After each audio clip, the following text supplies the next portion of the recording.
Dah. Assalamualaikum warahmatullahi wabarakatuh. Hello everyone, peace upon us. First thing first, let us introducing ourselves. My name is Guri Soleha Raufi. My name is Nur Indah Fitrianingrum. My name is Setia Budi Nugroho. My name is Cynthia Triana.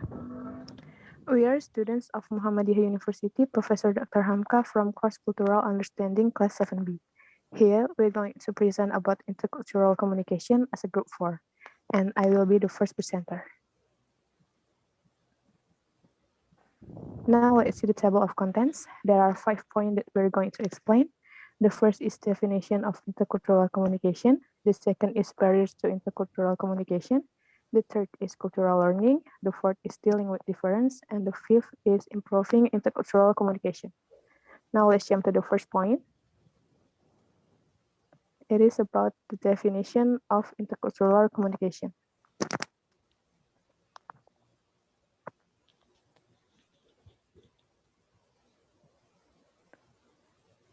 According to ISA and UNUSA 2016, intercultural communication means communication across different cultural boundaries. This means that when two or more people with different cultural backgrounds interact and communicate with each other or one another, intercultural communication is said to have taken place.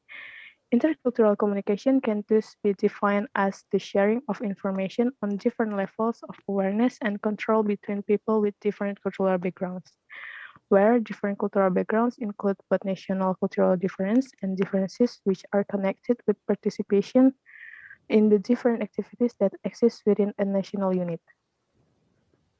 What counts as intercultural communication depends in part that what one considers culture. Some authorities, like Gadikuns, limit the term intercultural communication to refer only to communication among individuals from different nationalities. Now let's see the second point. It is about barriers to intercultural communication.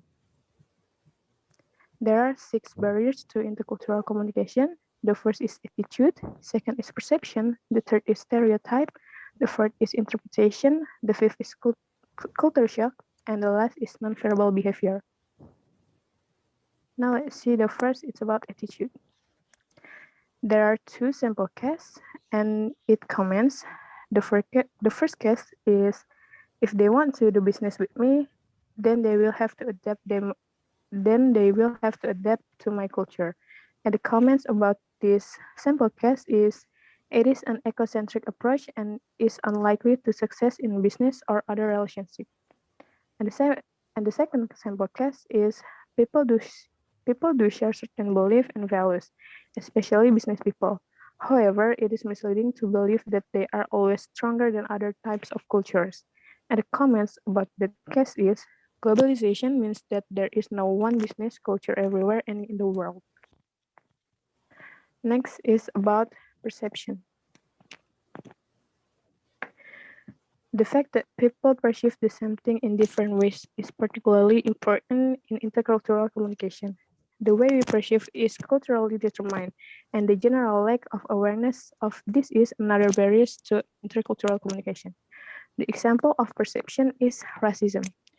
Racism comes from prejudice based within the idea that some races are superior or inferior to others due to biological difference.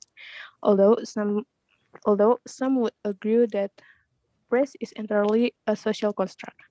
Racism leads to discrimination, of which there are countless terrible examples throughout history. The example of racism is A. The survey finds that Black and white adults have widely different perceptions about what life is like for Blacks in the US. And the second example is something that really familiar for us. It is about Islamophobia. Next is about stereotype. A stereotype is a fixed idea or image that many people have a particular type of person, thing, or event, but sometimes it is not true in the reality. Generalization and categorize are necessary, but when they are too rigid, they can be a barrier to the effective interpretation of a situation. In intercultural communication, it is vital to distinguish between what is part of a person's cultural background and what is part of their personality. Based on the journal by Pedro Bordalo and his teammates about stereotype in 2006, in 2015, stereotypes are context dependent. The assessment of a given target group depends on the group to which it is compared. For example, when comparing Irish to Scots, the stereotype of Irish may change from red-haired to Catholic. Now, let's see the let's see the next point is about interpretation, and it will be presented by Indah. Okay, thank you, Beauty. For the first point is interpretation. It means that how we interpret people's message, both in spoken and written. Sometimes, when we interpret a message, it's not always right. Therefore, we need to prove or check whether our interpretation is right or wrong.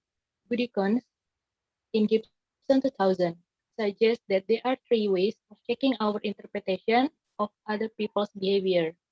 The first one is perception checking. You can ask your perception checking by giving question more indirectly. And the second is listening effectively. Active listening involves showing the speaker that we are involved in the conversation, trying to understand them better by asking questions, for instance, or restarting what they have said. The last is giving feedback. It can be the verbal or non-verbal response to others. And the next slide is about culture shock. Culture shock is precipitated by the anxiety that results from losing all our familiar signs and symbols of social intercourse. These signs or cues include the 1001 ways in which we orient ourselves to the situation of daily life. Example, in International Journal of Educational Best Practice, IGEBP, Volume 1, Number 2, October 2017, Culture Shock Experienced by Indonesian Students Studying Overseas by Erno Valina. 90% respondents reported that they had language problem when they came in contact with new culture. Although students had learned the target language before studying overseas, they still had problems to understand what host people said. It happened because the host people speak very fast and her unfamiliarity with the dialect used.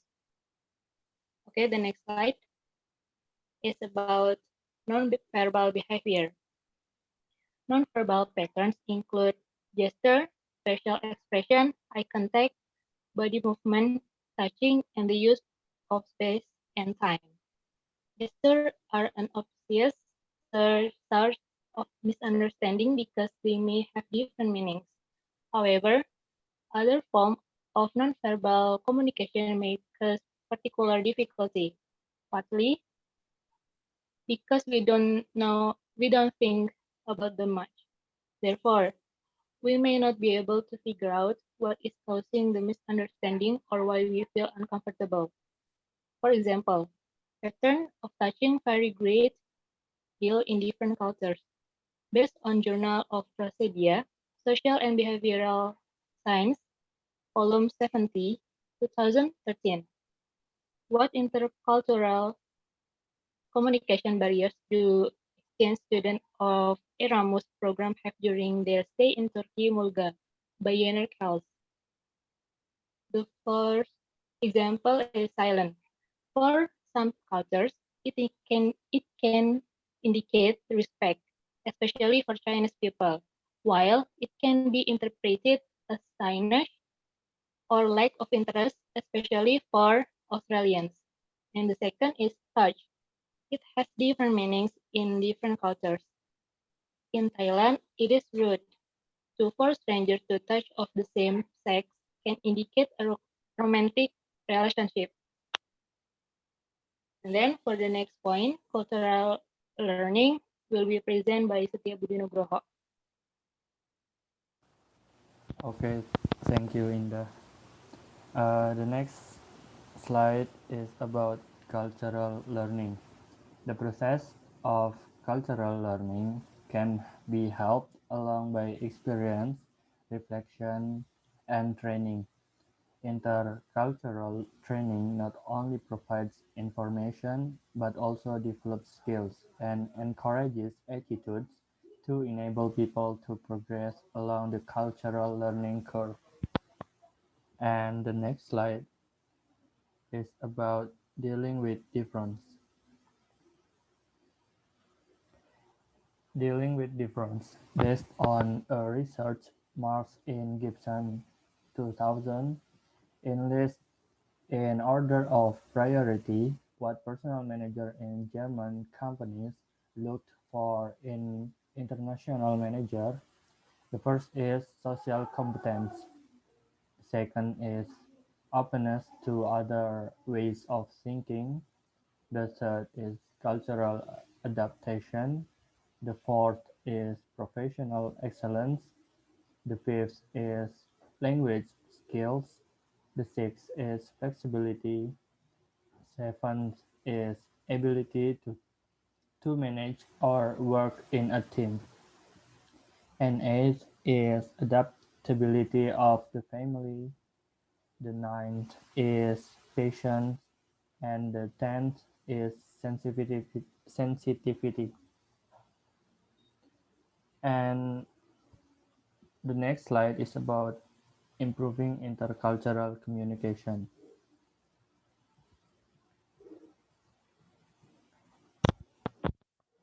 The first one is break the assumption. The second is empathize. The third is involve. The fourth is discourage herd mentality. And the last is avoid insensitive behavior. First, break the assumptions. Assumptions are beliefs rather than objective truths and are usually influenced by a number of subjective factors.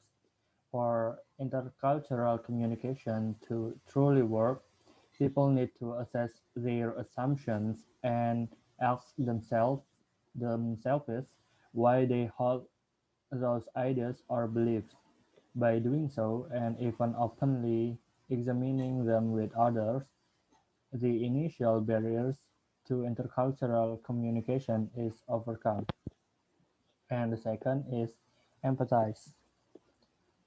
In order to come to appreciate and understand people from different cultures, empathy is vital. Through putting yourself in someone else's shoes, you come to see or appreciate their point of view. And the next will be explained by Cynthia. All right. Thank you, Setia Budi. The third is involve. Involving others in task or decision making empowers and builds strong relationships. Using intercultural diversity is in essence a more creative approach to problem solving as it incorporates different points of view. The fourth is discourage herd mentality.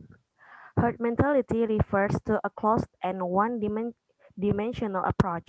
Such a way of thinking curbs creativity, innovation, and advancement as people are restricted in how to think, approach, and engage with people or challenges. Intercultural communication can only flourish and therefore contribute if people are encouraged to think as individuals, bring their cultural influence to the table, and share ideas that may be outside the box. The last is avoid insensitive behavior. People can and do behave in culturally insensitive ways. By attacking someone's person, you attack their culture and therefore their dignity. This can only be decisive. Effective communication depends on the informal understandings among the parties involved that are based on the trust developed between them. When trust exists, there is implicit understanding within communication. cultural difference may be overlooked and problems can be dealt with more easily. The meaning of trust and how it is developed and communicated vary across societies. Similarly, some cultures have a greater propensity to be trusting than others. As an example, international students face this issue. They have a choice of modifying their cultural boundaries and adapting to the culture around them, or holding on to their native culture and surrounding themselves with people. The students who decide to hold on to their native culture are those who experience the most problems in their university life and who encounter frequent culture shocks.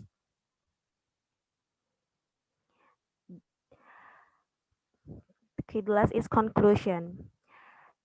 Intercultural communications sometimes used synonymously with cross-cultural communication.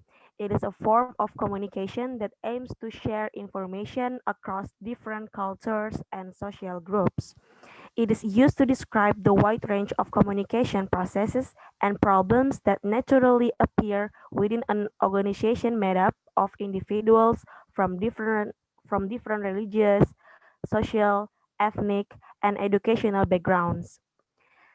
The development of intercultural competence itself is mostly based on the individual's experiences while he or she is communicating with different cultures. When interacting with people from other cultures, the individual experiences certain obstacles that are caused by differences in cultural understanding between two people from different cultures. Such experiences may motivate the individual to acquire skills that can help him to communicate his point of view to an audience belonging to a different cultural ethnicity and background. Someone who can adapt themselves to the culture surrounding them and who interact more with domestic people will increase their knowledge of the domestic culture, which may help them to blend in more. Such individuals may be said to have adopted bicultural identities. Well, that's all from us. We hope this presentation gives you new knowledge and benefits.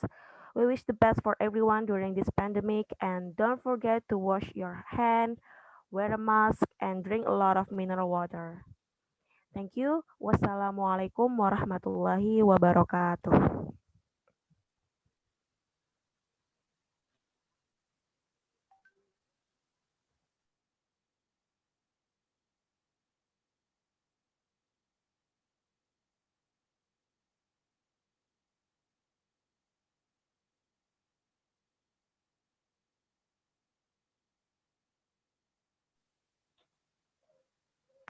Guys, selesai guys.